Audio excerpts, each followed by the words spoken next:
अभी मैं सुन रही थी 3 दिन पहले मोदी जी बिहार में हाँक रहे थे कि ट्रंप ने उनको दावत पे बुलाया है, उन्होंने मना कर दिया, नहीं नहीं मुझे तो कहीं और जाना है, शायद उड़ीसा में थे, हाँक रहे थे। अच्छा किया आप नहीं गए, आप जाते तो आपको आसिम मुनीर जो नफरती जनरल है उसके साथ बिठाकर खाना खिलाता ट्रंप, और आप कुछ कह नहीं पाते। आप कह रहे हैं आपका मित्र आपको दावत पे बुला रहा है और आपका मित्र हमारे देश के खिलाफ ट्रैवल एडवाइजरी इशू कर रहे हैं, महिलाएं यहां आने लायक नहीं है, अमेरिका के जो पदाधिकारी हैं वो बिना परमिशन के नहीं जाएं, अपने रिस्क पर इंडिया जाइए। आपको दावत पे बुलाया जा रहा है, देश के साथ ये किया जा रहा है।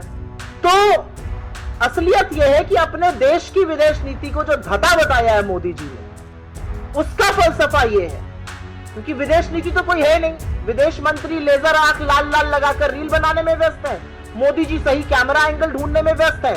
17 बार ट्रंप सीज फायर का श्रेय ले चुके हैं, भारत और पाकिस्तान को समकक्ष खड़े कर चुके हैं।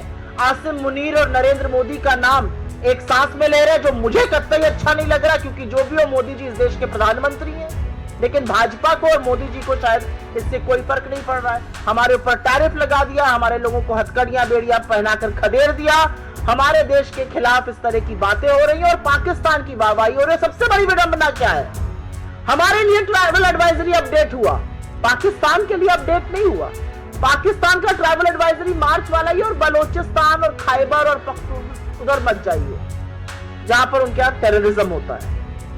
इससे बड़ा हमारे माथे पर और कलंक क्या होगा, और सरकार मूक दर्शक क्यों बनी रही है। हमारे लिए हमारे राज्यों में ट्रैवल एडवाइजरी इशू की गई है, पाकिस्तान की ट्रैवल एडवाइजरी में महिला सुरक्षा पर एक शब्द नहीं है। जो आतंकी मुल्क है, जहां पर मसूद अजहर से लेकर हफीज सईद और दाऊद इब्राहिम रह रहे हैं, वहां की कोई ट्रैवल एडवाइजरी अपडेट नहीं हुई है।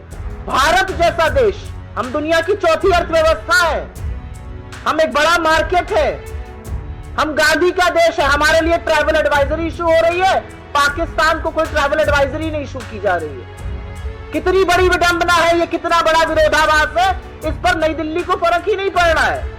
सरकार सो रही है।